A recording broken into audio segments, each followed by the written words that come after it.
Jadi apa yang dikeluhkan oleh para guru pada saat ini, pemerintah harus tanggap dan berusaha untuk menyelesaikannya. Jangan sampai nanti tingkat pendidikan kita rendah, rakyat kita hanya menjadi buruh-buruh yang tidak memiliki skill, kemudian juga semangat untuk berjuang dalam pendidikan menurun disebabkan karena anggaran yang tidak mencukupi.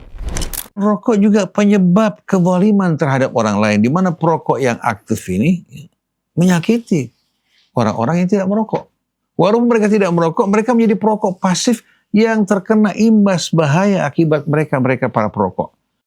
Inna hadhihi ummatukum ummatan wahidatan wa ana rabbukum fa'budun. وَمَا أَرْسَلْنَاكَ إِلَّا رَحْمَةً لِلْعَالَمِينَ.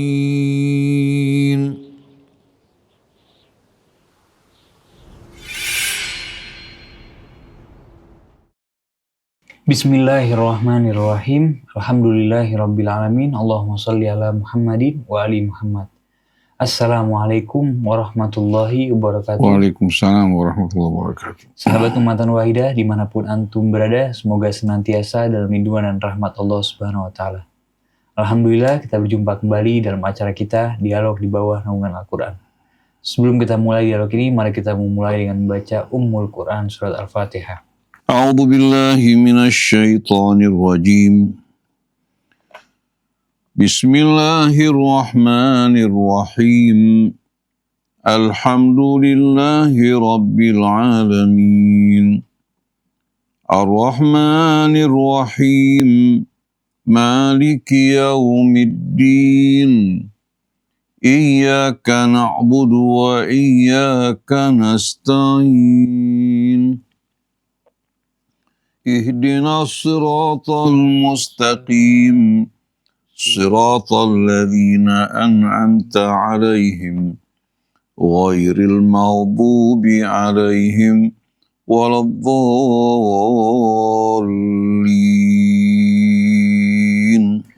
Amin amin ya rabbal alamin. Sebelum kita mulai majelis ini, jika antum semua mendapatkan manfaat dari channel ini, jangan lupa share, like, dan subscribe.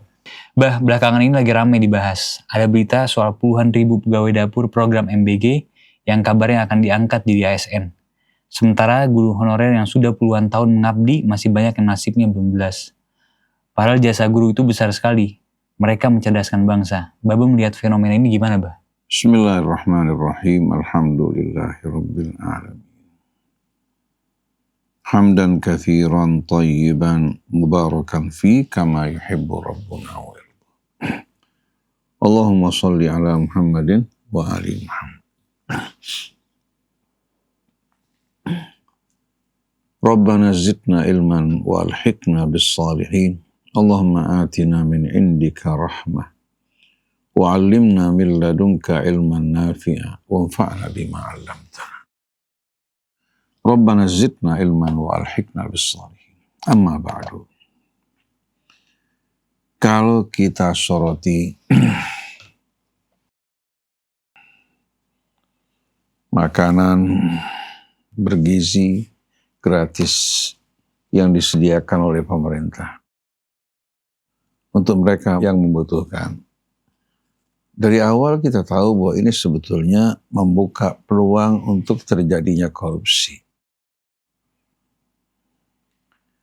Yang diuntungkan adalah mereka-mereka yang sebetulnya tidak membutuhkan uluran dan bantuan tersebut.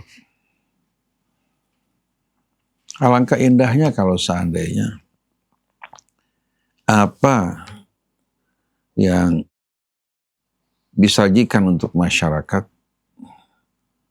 dijadikan sebagai pembuka lapangan pekerjaan yang akan membuat mereka perlahan-lahan mampu untuk mandiri, menghasilkan usaha dan juga meningkatkan ketahanan ekonomi kita. Karena kita tahu bahwasannya ekonomi makro kita ini bertumbuh di atas ekonomi mikro. Kalau ekonomi mikronya lemah dan runtuh, maka dengan sendirinya yang makronya pun akan runtuh. Pemerintah berkewajiban untuk membuka lapangan pekerjaan yang seluas-luasnya bagi anak bangsa. Karena pemerintah yang dikuasakan untuk melakukan hal tersebut. Mendistribusikan dengan adil pendapatan negara, begitu pula kekayaan alamnya sebagaimana yang termuat dalam Undang-Undang Dasar. Yang kita sesalkan, pemerintah kita mengambil dana MBG tersebut dari dana pendidikan. Kita semua tahu bahwa kita ini bukan hanya butuh makan, tapi juga butuh apa? Butuh pendidikan. Tanpa pendidikan, walaupun tubuh kita katakan sehat, maka kita hanya akan menjadi apa? Menjadi orang-orang yang tidak memiliki nilai. Kecuali hanya sebagai pekerja kasar, sebagai buruh, yang tidak memiliki skill. Oleh karena itu kita berharap pemerintah betul-betul menjaga keseimbangan di antara kesemuanya. Kebutuhan pangan rakyat. Kita pilihkan bagi mereka yang bisa betul-betul apa? Membuat mereka bangkit, membuat mereka mandiri, dan mereka dapat berkontribusi dalam menjaga ketahanan ekonomi kita. Jangan hanya terlihat di luar besar, sedangkan dalamnya kosong. Ini yang dinamakan bubble ekonomi. Itu ekonomi balon. Sedikit tertusuk duri, dia akan meledak. Dan ini yang sedang kita alami di tengah-tengah bangsa kita. Semua orang sebetulnya menyadari hal ini. Jadi kalau seandainya betul-betul pendapatan negara dikelola dengan baik, ya, baik dari pajak maupun dari apa? Dari kekayaan alam negeri kita dikelola secara baik, jujur, dan bersikap tegas kepada mereka-mereka yang bermain-main dalam hal ini. Pemerintah bertindak tegas kepada para koruptor, para pengusaha hitam. Insya Allah negeri kita dalam waktu sekejap mata akan mengalami perubahan. Sebagaimana keadaan Cina sebelum terjadinya revolusi secara besar-besarannya. Saya menganggap revolusi bukan dimulai pada masa Mao Zedong, tapi pada masa Deng Xiaoping. Kita ikuti bagaimana pertumbuhan ekonomi Cina yang pesat. Begitu pula dalam bidang apa? Dalam bidang teknologi maju begitu pesat. Semua karena apa? Karena pemerintahnya betul-betul serius melakukan perbaikan. Dan pendidikan juga benar-benar apa? Benar-benar mendapatkan perhatian hingga Cina yang tadinya terkebelakang ternyata berada pada urutan pertama dalam bidang pendidikan. Yang tadinya berada pada Finlandia berpindah ke Cina. Buruh-buruh mereka yang terampil, semua karena pendidikan. Dan keseriusan pemerintah betul-betul untuk melakukan perbaikan dan memotong tangan-tangan yang merusak bangsa dan negara ini. Jadi kita harapkan betul-betul apa yang disalurkan untuk makanan bergizi yang gratis ini bisa disalurkan kepada mereka-mereka yang membutuhkan untuk mengembangkan usaha mereka. Pemerintah memberikan training untuk bidang pendidikan dalam mengembangkan usaha. Dan pemerintah dengan sendirinya karena mereka menguasai secara menyeluruh, mereka bisa mengatur bagaimana ekonomi masyarakat bisa saling tunjang-menunjang. Yang tidak mungkin dilakukan oleh kalangan kecil. Tapi pemerintah bisa mengelola bagaimana ekonomi rakyat kita ini bisa menunjang ketahanan ekonomi kita, bahkan mengangkat dan memajukannya. Nah kita harap mal-mal dihentikan. Kalau perlu sebagian besar mal ditutup. Digantikan dengan pasar tradisional. Rakyat yang berkiprah. Bukan konglomerat mempergunakan buruh-buruh kita yang diberikan gaji dengan harga yang murah.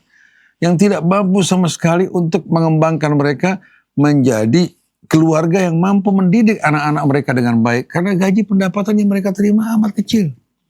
Tapi kalau pasar tradisional dikembangkan, ekonomi rakyat menggeliat, kemudian juga mereka mendapatkan dukungan modal dari pemerintah. Kemudian pajak diringankan dari rakyat kecil. Seperti pajak rumah ya, PBB rumah. Seharusnya apa? Diangkat dari rakyat kecil. Bahkan seharusnya mereka tidak membayar pajak kecuali mereka-mereka yang berada pada rumah-rumah mewah. Mereka bisa bermewah-mewahan, mereka juga harus berkontribusi terhadap negara dan bangsa. Jadi apa yang dikeluhkan oleh para guru pada saat ini, pemerintah harus tanggap dan berusaha untuk menyelesaikannya. Jangan sampai nanti tingkat pendidikan kita rendah, rakyat kita hanya menjadi buruh-buruh yang tidak memiliki skill, kemudian juga semangat untuk berjuang dalam pendidikan menurun disebabkan karena anggaran yang tidak mencukupi. Akhir riset kita juga mengalami kemunduran. Ya. Kemudian untuk melahirkan tenaga-tenaga yang ahli juga akhirnya apa?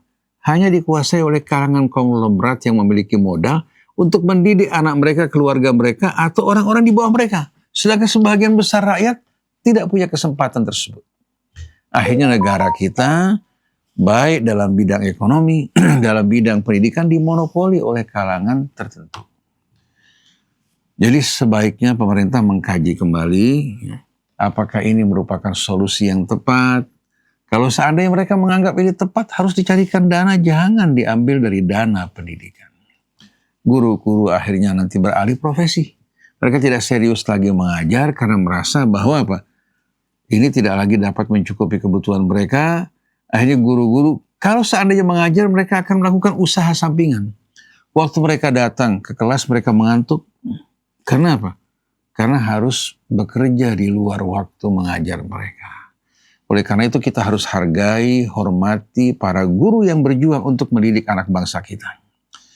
Jadi kita berharap malah anggaran pendidikan ditingkatkan, sedangkan bantuan untuk masyarakat, bantuan yang mendidik, yang memajukan mereka hingga mereka dapat menghasilkan sesuatu yang bermanfaat bukan hanya untuk diri mereka, tapi juga untuk saudara-saudara mereka. Sebagai contoh, para petani yang bekerja keras, mereka menghasilkan bukan hanya untuk mereka, tapi juga apa? Untuk banyak orang yang menikmati hasil tanaman mereka. Nah, kita bisa membantu pengusaha-pengusaha kecil, juga jangan sampai usaha dimonopoli oleh kalangan mereka-mereka yang berada. Dari mulai produksi sampai distribusi, sampai kepada retail, dikuasai oleh kalangan-kalangan yang berkuasa. Kasihan rakyat kecil menjadi korban. Nah, di mana keadilan? Yang saya khawatirkan ketidakseimbangan ini akan menimbulkan akhirnya keresahan. Dari keresahan lahir kerusuhan yang akan menghilangkan stabilitas bangsa kita. Bahkan bisa-bisa ketidakpuasan akan muncul di berbagai macam daerah. Akhirnya mulai mereka menuntut apa? Untuk berpisah dari negara kesatuan Republik Indonesia. Seperti yang kita dengarkan dari Aceh. Dan ini bisa terjadi di wilayah-wilayah yang lain. Oleh karena itu, tanpa keadilan tidak mungkin langit dan bumi akan tegak. Begitu juga tanpa keadilan, negara kita tidak mungkin akan mampu bertahan. Wallahu a'lam. Akhir Januari lalu, masyarakat dibuat terkejut oleh gejolak besar di pasar modal. Dalam Islam kan urusan harta menyangkut kemaslahatan banyak orang dan tidak bisa dipandang remeh. Jadi pada 30 Januari, sejumlah petinggi otoritas jasa keuangan dan Bursa Efek Indonesia mengundurkan diri sebagai bentuk tanggung jawab moral atas anjloknya indeks harga saham gabungan atau IHSG yang sangat tajam selama 2 hari berturut-turut hingga memicu penghentian perdagangan atau trading halt. Sebagian pakar menilai pasar modal kita semakin kompleks dan spekulatif, sementara literasi masyarakat masih terbatas.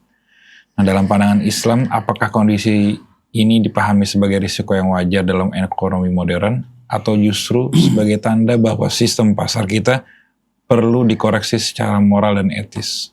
Bismillahirrahmanirrahim. Alhamdulillahi Rabbil Alamin. Allahumma salli ala Muhammadin wa ali Muhammad. Kalau kita perhatikan bersama-sama, lahirnya dan berdirinya Bursa Efek ini sebetulnya ditegakkan dan didirikan oleh kalangan kapitalis. Ini merupakan sebetulnya buah dari apa? Atau produk kapitalisme. Karena yang diuntungkan dari Bursa Efek bukan masyarakat umum. Ini merupakan arena bermain konglomerat, bahkan kebanyakannya konglomerat hitam. Mereka melakukan go public, menjual saham mereka. Tapi nilai sahamnya yang mereka jual tidak setara dengan angka. Tidak setara apa? Dengan angka yang real dan sebenarnya. Perusahaan katakan bernilai 100 miliar. Tentu mereka markup menjadi 300 miliar. Mereka jual sahamnya 40%. Mereka jual sahamnya 40%. Kita kan tahu bahwa saham yang dijual ini merupakan bukan hanya saham nol, tapi saham yang tidak memiliki nilai di perusahaan tersebut. Mereka mendapatkan uang cash, mereka tidak gunakan untuk mengembangkan perusahaan, mereka bawa lari uang tersebut keluar atau mereka pindahkan di investasi yang lain. Lalu bagaimana mereka berusaha untuk menggoreng saham mereka dengan orang-orang yang mereka bayar untuk membuat saham mereka melejit tinggi. Dari pertama nilainya sudah tidak sesuai dengan apa? Dengan kekayaan perusahaan tersebut, ditambah lagi dengan goreng-menggoreng, sahamnya melejit. Yang tadinya dimulai dengan katakan 100 rupiah, meningkat 1.000 rupiah, meningkat menjadi 5.000 rupiah. Padahal apa? Perusahaan tersebut belum menghasilkan apa-apa. Bahkan hasil penjualan saham, mereka tidak gunakan untuk mengembangkan perusahaannya. Perusahaan bahkan dalam keadaan sakit, bagaimana harga sahamnya bisa meninggi? Akibatnya apa? Akibatnya, mau tidak mau, angka yang membumbung begitu tinggi, mau tidak mau apa? Menuntut untuk mencetak uang. Demi apa? Menutup angka tersebut. Akibat uang yang dicetak karena meningkatnya angka yang tidak sesuai dengan realitasnya, akhirnya mengakibatkan mata uang kita jatuh. Kemarin kita beli beras katakan, umpamanya 10.000, sekarang kita beli beras harga 12.000. Kemarin kita beli gas masih 100.000, sekarang harga gas ya dengan ukuran 25 kilo membumbung tinggi harganya. Kita kemarin beli ayam harga 25.000, sekarang beli ayam 35.000. Demikian pula berbagai macam kebutuhan kita dari mulai bahan bangunan, ya, sandang, pangan meningkat. Karena apa? Bukan barangnya yang naik, mata uang yang jatuh karena dicetak melebihi apa? Melebihi realitas yang sebenarnya. Kalau dulu menggunakan gold standar emas. Kalau sekarang kan standarnya tidak jelas. Dengan otoritas yang dimiliki oleh apa? Bank sentral kita, mereka bisa mencetak uang. Rakyat tidak tahu apakah cadangan yang mereka miliki sesuai dengan uang yang mereka cetak. Jadi sebetulnya bursa efek ini merupakan ladang bagi konglomerat ya. Dan digunakan juga sebagai ladang kebohongan dan penipuan. Para trader tidak memiliki moral kebanyakannya. Yang penting bagi mereka keuntungan. Apakah ada pemeriksaan terhadap perusahaan-perusahaan yang menjual apa? Yang menjual saham-saham mereka. Atau pengawasan dari Badan Pengawasan Pasar Modal ini semuanya sifatnya bermain-main. Nah kita bertanya, jatuhnya indeks harga saham gabungan kita diketahui tidak oleh pimpinan Bursa Efek? OJK, Otoritas Jasa Keuangan, mengetahui nggak hal ini? Mereka tahu. Mereka tahu kejadian semuanya, tidak mungkin mereka nggak tahu. Tapi mereka berdiam. Lalu setelah terjadi keruntuhan, mereka mengundurkan diri tanpa dikenakan sanksi dan hukuman. Pak Purbaya mengatakan ini bentuk kesadaran lah dari mereka. Tapi kita ingin dong, mereka yang bermain dalam bidang ini, harusnya mereka diselidiki, kemudian kesalahan mereka harus dihukum. Jadi apa yang sedang berlangsung di negeri kita ini, sebetulnya berkaitan dengan runtuhnya indeks saham harga gabungan kita ini semua tidak lepas dari mata OJK. Demikian pula pimpinan Bursa Efek juga tahu masalah ini.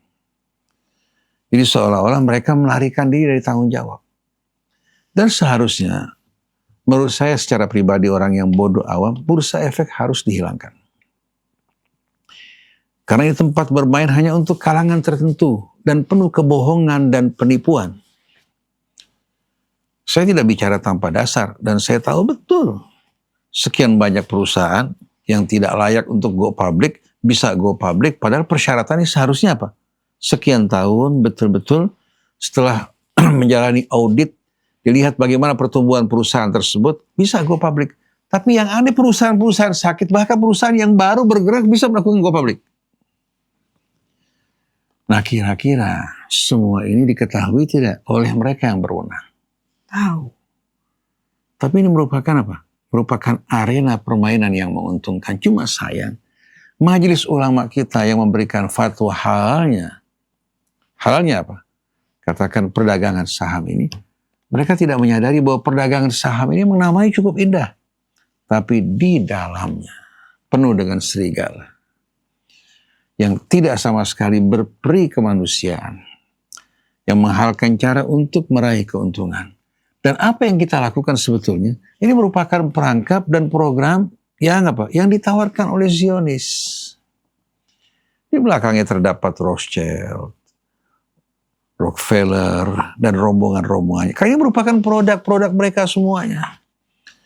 Jadi kalau seandainya bangsa kita ingin maju, tidak perlu kita ikut-ikutan dengan gaya hidup dan model apa negara-negara maju. Tapi kita hidup betul-betul membangun ekonomi kita dari bawah. Dan betul-betul kita mengawasi mereka-mereka yang suka bermain-main agar mereka mendapatkan hukuman yang selayak, tapi yang bekerja untuk kemajuan bangsa negara kita, itu yang harusnya mendapatkan dukungan. Dan rakyat kita ini yang sebetulnya perlu mendapatkan perhatian dari kita, bukan sekelompok atau beberapa gelintir konglomerat yang nakal, penampilan di luar mereka nampak baik-baik, tapi ternyata yang mereka lakukan merupakan kejahatan terhadap kemanusiaan dan perekonomian bangsa ini. Mungkin saya bicara, mereka mengatakan ustadz tanpa bukti. Tapi sebetulnya yang mendengar tahu apa yang saya ucapkan, termasuk juga mereka-mereka para konglomeratnya, termasuk juga para petinggi yang selama ini bermain-main. Nah, kalau mereka lolos dari tanggung jawab mereka di dunia, mereka tidak akan lolos dari hari akhir nanti. Mudah-mudahan Allah Subhanahu wa Ta'ala sadarkan para pemimpin kita, begitu juga anak bangsa kita dicerdaskan agar mereka semakin hari semakin cerdas dan tidak gampang dibodoh-bodohi, bersama-sama berjuang untuk membangun bangsa kita ini. Bukan untuk melakukan kerusuhan, bukan untuk menyebarkan pelecehan maupun ejekan, tapi dalam rangka melakukan perbaikan terhadap bangsa kita. Inilah perintah dari Allah. Dan inilah yang dilakukan oleh para nabi, para rasul. In uridu illal islaha mastata'tu wa ma taufiqi illa billah. Alaihi tawakkaltu wa ilaihi unib. Kita hanya berupaya untuk melakukan perbaikan sedapat-dapatnya, semaksimal kemampuan kita. Dan taufik kita hanya dari Allah Subhanahu wa Ta'ala. Kepadanya kita bertawakal dan kepadanya kita kembali. Jadi mudah-mudahan Allah Subhanahu wa Ta'ala sadarkan seluruh anak bangsa kita dari mulai di atas hingga ke bawah. Yang menerima amanat, yang diberikan kepercayaan, begitu pula rakyat kita bukan hanya memberikan kepercayaan, tapi mereka juga melakukan kontrol terhadap perilaku orang-orang yang diberikan kepercayaan. Ini menjadi hak mereka karena mereka yang memilih. Ini merupakan apa? Merupakan hak mereka, mereka yang memilih. Mereka bisa meminta pertanggungjawaban dari orang-orang yang mereka pilih. Ini harapan kita semuanya. Wallahu a'lam. Bah, ada netizen yang nanya ke Bah. Ustadz, kenapa ada ulama yang menilai rokok itu makruh? Sementara ganja dan sabu dihukumi haram. Padahal ketiganya sama-sama bersifat adiktif dan bisa merusak tubuh. Gimana pandangan Baba dalam hal ini? Bismillahirrahmanirrahim. Alhamdulillahi rabbil alamin. Allahumma salli ala Muhammadin wa ali Muhammad. Rabbana zidna ilman warhikna bis-salihin. Saya akan berbicara mengenai rokok karena dulu saya merupakan seorang perokok.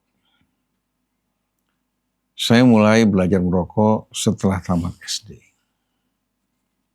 Bahkan di pesantren.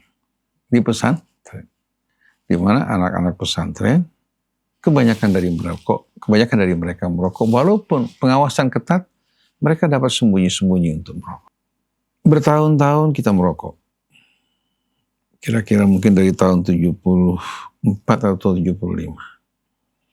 Kita merasakan betul-betul akibat merokok ini gangguan kesehatan yang amat banyak. Dan kita merasakan setelah kita menjadi perokok, rasa penyesalan. Kita ingin berhenti, tapi sulitnya luar biasa. Karena rokok merupakan teman dalam kesendirian, dalam kesepian.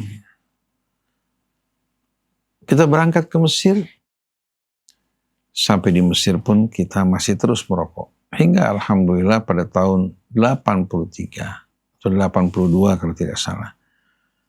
Kita selalu mohon kepada Allah Subhanahu wa Ta'ala. Bahkan setiap tahun kita melakukan umrah sambil memohon kepada Allah untuk dibantu agar bisa meninggalkan rokok. Alhamdulillah dengan izin Allah, Allah Subhanahu wa Ta'ala bantu kita meninggalkan rokok. Kita merasa jiwa kita terbebas dari penjajahan rokok. Dan dampak-dampak buruk yang amat banyak. Bukan hanya bersifat fisik, tapi juga bersifat maknawi. Dengan mudah kita mulai menghafal Al-Quran, juga untuk memahami pelajaran-pelajaran yang kita pelajari, dan berbagai macam aktivitas kesibukan yang positif sebagai pengganti rokok. Memang berat. Bulan pertama, kedua, bahkan tahun pertama dan tahun kedua. Tapi alhamdulillah justru ini mengasah tekad kita. Di samping mengasah tekad kita juga melatih ketahanan kita. Dan saya melihat rokok ini betul-betul merupakan satu hal yang wajib untuk kita tinggalkan dan beramai-ramai kita perangi. Jangan kita terpedaya tertipu oleh pendapatan pajak yang didapatkan negara dari hasil penjualan rokok. Karena perusahaan rokok pun anak-anak mereka dilarang untuk merokok. Ini langsung wawancara yang kita dengarkan di YouTube. Bagaimana seorang produsen rokok ketika ditanya mengenai apakah dia merokok, dia mengatakan tidak. Begitu pula anak-anaknya. Tapi saksikan coba jumlah perokok di negeri kita bukan berkurang, malah hari demi hari bertambah. Di Cina yang dulu dikenal dengan sebagai negara candu, jumlah perokoknya dari tahun ke tahun menurun. Bahkan kita saksikan bagaimana pada saat Olimpiade berlangsung di Cina, pada waktu yang lampau, pemuda-pemuda Cina, bagaimana mereka berkampanye anti rokok. Hingga pada saat ini di Cina, jumlah perokok menurun secara drastis. Di Indonesia jangankan orang tua atau pemuda, anak-anak kecil sudah mulai belajar merokok. Berarti kita gagal dalam mendidik anak-anak kita. Mengarahkan mereka kepada yang positif, maka kita biarkan mereka terjerumus dalam hal yang negatif. Kalau berbicara mengenai pengharaman rokok, sebetulnya pengharaman rokok itu jelas dalam Al-Quran. Tidak disebutkan secara eksplisit, tapi ilat-ilat pengharaman yang disebutkan Al-Quran terdapat pada rokok. Di antaranya, firman Allah Subhanahu wa Ta'ala, "Wala tulqu bi aydikum ila tahlukah." Jangan kalian dengan tangan kalian sendiri menjerumuskan diri kalian ke dalam kebinasaan. Dan jelas ya, dari penemuan-penemuan akhir ini bagaimana rokok menyebabkan berbagai macam penyakit. Yang kedua, Allah berfirman dalam suratul Isra, "Wala tubadzir tabdzira. Innal mubadzirina kanu ikhwanasy syayatin wa kana asyaitanu li rabbih kafura." Allah ingatkan jangan kalian menghambur-hamburkan harta kalian di tempat yang sia-sia. Sesungguhnya orang-orang yang menghambur-hamburkan harta di tempat yang sia-sia, mereka saudara-saudara syaitan. Dan syaitan amat ingkar kepada Tuhan. Perokok mereka lebih suka menggunakan uang mereka untuk membeli rokok daripada susu anak-anaknya. Katakan mereka yang mampu. Mereka merasa diri mereka mampu. Sudah mencukupi kebutuhan anaknya. Kalau uang tersebut digunakan untuk kesejahteraan masyarakat, kan bermanfaat. Kalau uang dari pembelian rokok selama 1 bulan dikumpulkan, itu bisa mendirikan rumah sakit, bisa mendirikan sekian banyak sekolah, bisa betul-betul memberikan beasiswa untuk sekian banyak anak-anak kita. Kalau setiap orang merokok Rp20.000 saja, kali 75 juta jumlah perokok, atau bahkan 95 juta jumlah perokok, berapa kira-kira yang terkumpul dari hasil pembelian rokok? Dan kebanyakan perokok adalah umat Islam yang seharusnya berpikir positif untuk kesejahteraan keluarga mereka, anak-anak mereka, bangsa mereka. Tapi rasa tanggung jawab di hati kita tidak ada. Kalau mereka punya tanggung jawab terhadap bangsa, terhadap negara, begitu juga di hadapan Allah Subhanahu wa Ta'ala. Tidak mungkin mereka akan merokok. Mereka akan lebih suka menggunakan uang rokok mereka untuk hal-hal yang positif, yang berguna buat mereka, buat keluarga mereka, maupun bangsa mereka. Kemudian rokok juga penyebab kezaliman terhadap orang lain, di mana perokok yang aktif ini menyakiti orang-orang yang tidak merokok. Walaupun mereka tidak merokok, mereka menjadi perokok pasif yang terkena imbas bahaya akibat mereka para perokok. Sebagai contoh, istri yang terimbas oleh perbuatan suami yang merokok. Anak-anak dalam kandungan juga yang tumbuh tidak sehat. Kenapa? Oksigen yang dihirup oleh sang ibu dipengaruhi oleh apa? Racun-racun rokok. Kita tahu bahwasannya larangan untuk berbuat kezaliman dalam Al-Quran begitu banyak. Dan Allah tidak menyukai orang yang zalim. Dan dalam hadis kursi pun Allah mengumumkan, ya ibadi, wahai hamba-hambaku, inni haramtu dzulma ala nafsi. Aku haramkan perbuatan aniaya terhadap diriku. Allah mengharamkan kezaliman atas diri. Wa ja'altuhu bainakum muharram. Aku jadikan perbuatan zalim ini haram di antara kalian. Fala tadzalamu. Jangan kalian saling berbuat aniaya. Kalau Allah sang pencipta mengharamkan kezaliman atas dirinya terhadap hamba-hambanya, apakah Allah akan membiarkan orang yang berbuat zalim? Di rokok dari sisi kesehatan berbahaya, dari sisi ekonomi merugikan, hanya menguntungkan para produsen rokok. Kalau mereka mengatakan para pekerja kita yang bekerja di pabrik rokok, coba temukan berapa pendapatan mereka. Berapa pendapatan mereka? Kalau ladang-ladang bakau digunakan untuk ladang pertanian lebih bermanfaat. Dan ini menghidupkan masyarakat kalau dikelola secara baik. Sedangkan rokok hanya menghidupkan para produsen rokok, tapi menyebarkan penyakit buat rakyat dan juga melemahkan ekonomi mereka. Orang yang tidak merokok relatif lebih sehat dibandingkan dengan para perokok. Belum lagi biaya pengobatan bagi para perokok berapa banyak. Dari mulai penyakit ringan hingga penyakit kanker, paru-paru. Jadi betul-betul efeknya semua merupakan apa? Hal-hal yang buruk. Kalau ada manfaat, mirip dengan khamr. Mungkin membuat orang sesaat lupa, mabuk ya. Dari apa? Dari kepusingannya. Tapi ini merupakan pelarian, bukan memberikan solusi bagi problem yang dihadapi. Dari mulai tabdzir itu diharamkan dalam agama. Menjerumuskan diri kita ke dalam kebinasaan haram. Berbuat zalim pada orang lain haram. Dan kita tahu banyak dampak-dampak yang lain dari rokok. Tapi sayangnya ada beberapa pesantren, sekolah-sekolah, ulama-ulama yang mendapatkan dukungan dari perusahaan rokok. Bahkan juga ulama-ulamanya juga merokok. Berat bagi mereka untuk mengharamkan rokok. Karena ini merupakan apa? Merupakan sumber keuntungan buat mereka. Oleh karena itu mereka akan bertanggung jawab di hadapan Allah Subhanahu wa Ta'ala karena berbicara mengatasnamakan agama Allah tanpa dasar kebenaran. Maka kita ingin ulama, kiai, para ustadz, para habaib juga menjadi pelopor di depan dalam membangun bangsa, melindungi anak bangsa dari berbagai macam mara bahaya. Nah, kalau kita berbicara mengenai ganja, ganja merupakan bahagian dari apa? Dari katakan daun-daunan ya, atau rumput-rumputan yang kalau disalahgunakan menimbulkan dampak yang negatif.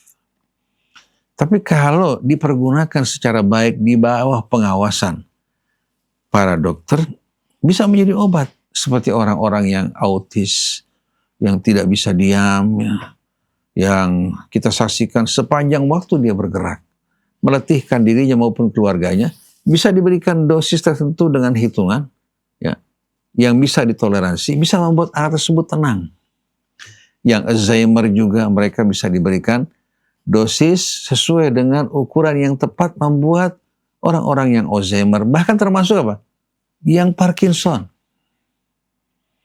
Bila diberikan dosis yang betul-betul tepat akan bermanfaat buat mereka. Adapun sabu, sebagaimana kita tahu, sabu ini merusak batang otak kita. Orang yang terkena imbas ya, dari sabu-sabu ini, waliyadzubillah, yang tadinya normal, tetap berubah menjadi orang-orang apa? Yang suka berhayal, yang melongo, yang tidak nyambung kalau diajak bicara. Bicaranya jauh dari apa? Dari hal-hal yang wajar. Akibat efek negatif dari sabu. Begitu juga minuman keras yang menimbulkan kerusakan yang cukup fatal bagi hati, bagi paru-paru, bagi jantung, bagi pencernaan. Oleh karena itu tidak ada yang lebih indah daripada kita mengkonsumsi apa-apa yang dihalalkan Allah Subhanahu wa Ta'ala. Yang dihalalkan lebih banyak dan lebih luas daripada apa yang diharamkan. Dan semua orang tahu, mereka para peminum yang biasa minum minuman keras, mereka menyadari rasanya seperti tidak enak. Tapi yang mereka dambakan untuk bisa membuat mereka lupa sesaat berbagai macam problema yang mereka hadapi merupakan bahagian dari pelarian. Karena orang-orang sekarang tidak menghargai kehidupan. Oleh karena itu mereka sering menggunakan istilah killing time, membunuh waktu. Kenapa? Karena mereka anggap waktu ini penjara buat mereka. Yang menyiksa diri mereka. Karena apa? Karena kehilangan arah dan tujuan hidup. Jadi kalau berbicara mengenai rokok, rokok itu haram, haram, haram, haram. Ya. Kembali kepada nusus Al-Quran. Walaupun tidak secara eksplisit menyebutkan rokok, tapi ilat-ilat, alasan pengharaman yang disebutkan dalam Al-Quran, ternyata ada pada rokok. Paling tidak ada 3 alasan. 3 ilat pengharaman. Dari mulai mencelakakan diri sendiri, menghambur-hamburkan harta bukan pada tempatnya, kemudian berbuat aniaya dan kezaliman. Saya berharap mudah-mudahan ikhwan kita yang biasa merokok ini berjuang. Apalagi di bulan Ramadan ini, menjadikan ladang perjuangan bagi kita untuk memproklamirkan kemerdekaan kita dari rokok. Dan kita mengalihkan uang yang kita keluarkan di jalan Allah Subhanahu wa Ta'ala.